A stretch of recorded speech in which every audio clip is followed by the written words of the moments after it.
عمر بن عبدالعزیز جس تخت پر بیٹھے اس پر سلیمان تھا، اس پر ولید تھا، اس پر عبد الملک تھا. ان تینوں نے اپنے من کو راضی کیا، عمر بن عبدالعزیز نے اپنے رب کو راضی کیا. پہلے تینوں نے حکومت کی پوجا کی اور عمر بن عبدالعزیز نے اپنے اللہ کی پوجا کی. انہوں نے ایک بڑا عجیب خطبہ دیا جب خلیفہ بنے. اے لوگو، بچپن میں شعر و شاعری کا شوق تھا تو میں شاعر بنا، تھوڑا سا اٹھان ہوئی تو علم کا شوق لگا، میں نے علم حاصل کیا. جوان ہوا تو فاطمہ بنت عبد الملک سے عشق ہوا، میں نے اس سے شادی کی. اب اللہ نے مجھے حکومت دے دی ہے، اب تم دیکھو کہ میں اس سے اپنے اللہ کو راضی کروں گا. ہمارے حکمران تو ووٹ سے آتے ہیں اور چلے جاتے ہیں 4-5 سال کے بعد، ان کی وراثت میں حکومت آ رہی ہے اور 3 بر اعظم پر حکومت ہے اور ایسا روب و دبدبہ ہے بنو امیہ کا، کوئی ان کے سامنے سر نہیں اٹھا سکتا. اور یہ بندہ 2 سال 2 مہینے 3 بر اعظم میں زکوٰۃ لینے والا کوئی نہ بچا، 3 بر اعظم میں سوال کرنے والا کوئی نہ بچا، 3 بر اعظم میں ظالم کوئی نہ بچا، 3 بر اعظم میں مظلوم کوئی نہ بچا. لیکن خود کیسا رہا؟ گھر آئے، فاطمہ بڑے اچھے دن گزرے ہیں، اب امتحان ہے، میں تیرا حق نہیں ادا کر سکوں گا، طلاق لینی ہے میں حاضر ہوں، ساتھ دینا ہے تو میرے اپنے حق معاف کرو، اپنے حق معاف کرو. فاطمہ جیسی عورت انسانی تاریخ میں کوئی نہیں آئی سیاسی لحاظ سے. سیاسی دادا مروان بادشاہ، باپ عبد الملک بادشاہ، بھائی ولید بادشاہ، دوسرا بھائی سلیمان بادشاہ، تیسرا بھائی ہشام بادشاہ، چوتھا بھائی یزید بادشاہ اور اپنا خامند بادشاہ. 7 نسبتوں سے یہ عورت شہزادی ہے. کائنات انسانی تاریخ میں اتنی بڑی عورت کوئی نہیں آئی. سیاسی. فاطمہ کہنے لگیں، عمر میں نے سکھ کے دن تیرے ساتھ گزارے ہیں، دکھ میں تجھے چھوڑ کے نہیں جاؤں گی، جو میں نے اپنے سارے حق معاف کی. پھر حضرت عمر بن عبدالعزیز کی راتیں اور دن کیسے گزرے؟ فاطمہ بنت عبد الملک فرماتی ہیں 2 سال 2 مہینے میں وہ میرے بستر پر میرے ساتھ نہیں لیٹے، انہیں غسل کی ضرورت نہیں پیش آئی، مصلے پہ بیٹھتے اور روتے وہیں سو جاتے اور روتے وہیں سے اٹھتے. اپنی حکومت کو اللہ کی رضا کے لیے استعمال کیا.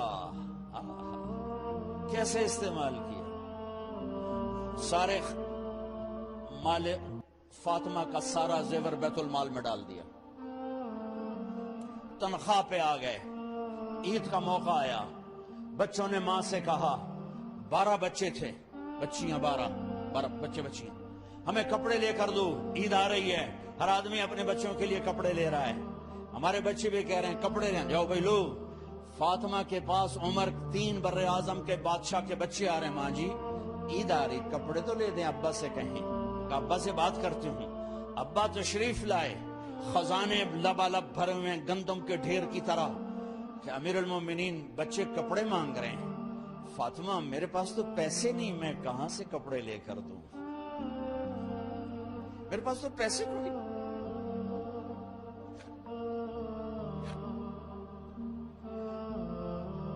حضرت فاطمہ نے کہا پھر بچوں کا کیا کروں؟ کہا پھر مجھے بھی نہیں پتا کیا کروں. تو فاطمہ نے کہا آپ ایسا کریں، اگلے مہینے کی تنخواہ ایڈوانس لے لیں، اس سے میں اپنے بچوں کو کپڑے لے دیتی ہوں اور گھر کا خرچہ میں مزدوری کر کے گھر کی روٹی چلا لوں گی. ارے اپنی تاریخ پڑھو، صرف ڈرامے ہی نہ دیکھتے رہ جاؤ، صرف گانے ہی نہ سنتے رہ جاؤ. اور بھی دکھ ہیں زمانے میں محبت کے سوا، راحتیں اور بھی ہیں وصل کی راحت کے سوا.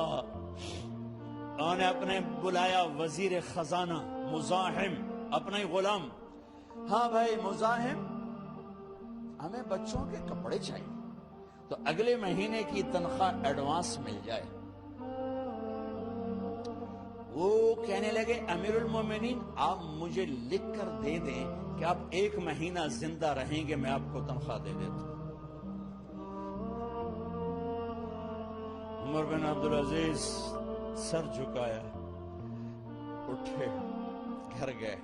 فاطمہ میرے بچوں سے کہہ دو کہ تمہارا باپ کپڑے لے کے نہیں دے سکتا۔ اپنی تاریخ تو دیکھو،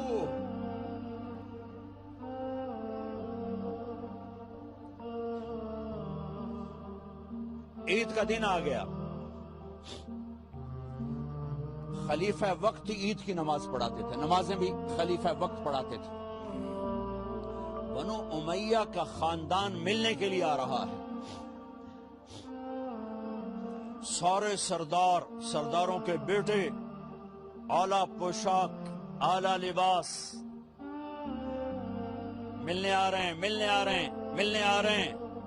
تھوڑی دیر بعد دیکھا تو بچے بھی ملنے آ رہے ہیں۔ امیر المومنین کی حیثیت سے بچے باپ کو ملنے آ رہے ہیں اور ان کے جسموں پر پرانا لباس ہے۔ حضرت عمر انہیں دیکھ کر ادھر اپنے سرداروں کے بچے دیکھے تو زرق برق پوشاکیں، اپنے بچوں کو دیکھا۔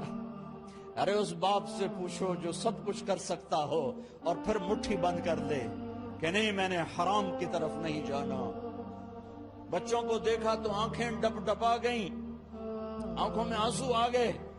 فرمایا میرے بچوں، آج تمہیں اپنے باپ سے گلہ تو ہوگا کہ آج ہمارے باپ نے کپڑے ہی نہ لے کے دیے۔ ان کے ایک بیٹے ہیں عبد الملک، ان سے بھی 4 ہاتھ آگے تھے، ان سے پہلے ہی فوت ہو گئے تھے۔ کہنے لگے ابا جان آپ کو مبارک ہو، آپ نے قومی خزانے میں بددیانتی نہیں کی ہے، آپ کو مبارک ہو۔ آج ہمارا سر بلند ہے، ہم شرمندہ نہیں ہے، انسانوں کو کپڑوں پہ نہیں تولا جاتا۔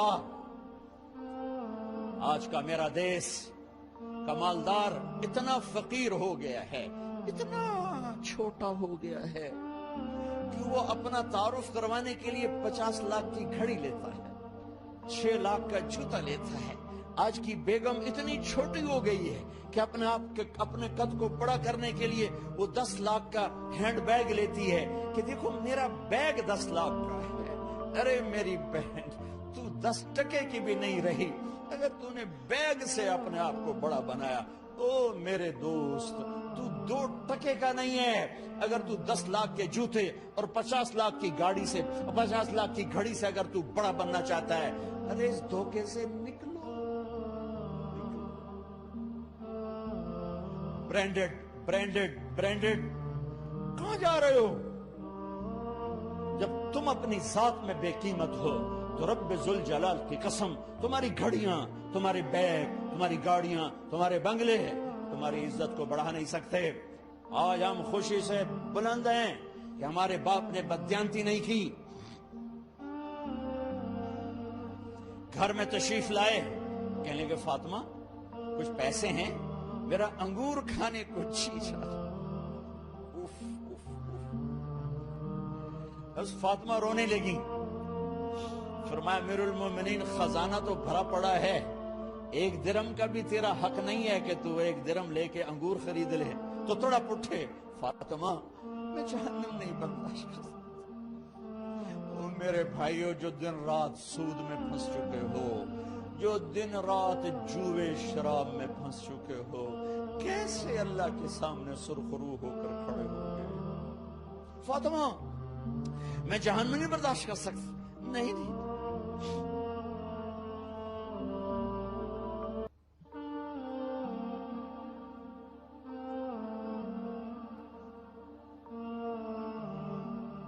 ایک رات گھر میں تشریف لائے، بچیاں، بیٹیاں، منہ پہ ہاتھ، کپڑا رکھا، دوپٹہ رکھا منہ پہ، اور بات کریں۔ آپ نے پوچھا ارے کیا ہوا تمہیں، یہ منہ پہ کپڑا کیوں رکھتے ہو؟ تو خاموش ہو گئی، لیکن گھر کی خادمہ رو پڑی۔